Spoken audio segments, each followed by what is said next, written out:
語学留学でインドを選んだ理由？インドを選んだ理由はまずアメリカ英語とイギリス英語があったとして、俺はなんか聞いてる感じだと特に東京の人とか日本人の人とかってアメリカの英語よりそのブリティッシュの英語の方が聞き取りやすいと思うんですよ。なんかこう言い切るっていうか、なんかでもアメリカとかだとこういう感じになってて、なんか言葉がちょっと分かりづらくて、でアメリカかイギリス留学するってなるとお金がないから、じゃあちょっとこれ安いところで行くとしたらどういうふうにすればいいんだろうと思って、とりあえず近くにその植民地の場所があるわけじゃないですか。元フィリピンもそうだし、フィリピンはアメリカの感じでインドはイギリスの感じでどっちがいいかなってなった時に、インドの方が旅もいろいろできるし、あとこうイギリス英語が感じられるかなと思って選んでいったんですけど、イギリス人はいなかったっすね。インドで最も印象に残ってる思い出とか、印象に残ってる出会った人？これあんま言っていいのか分かんないけど、なんかアジェイって友達がいて、なんかそいつはなんだろう、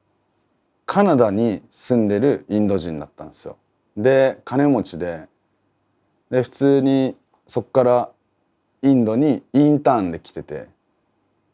大使館かなんかの。でそいつと普通になんか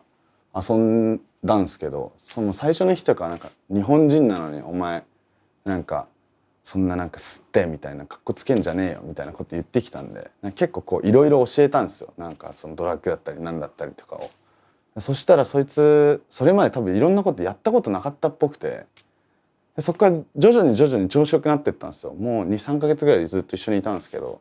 そしたらもう途中からもう頭の中がもうパーティーとかもう遊ぶみたいな方向に切り替わっちゃってて、俺がそういうところあったんで、いいじゃんいいじゃんみたいな、全然もうなんか人生楽しそうじゃんみたいな感じでやってたんですけど、俺はゴア行くと言うから、行ってくればいいじゃんみたいな。でも俺はゴア今行ったら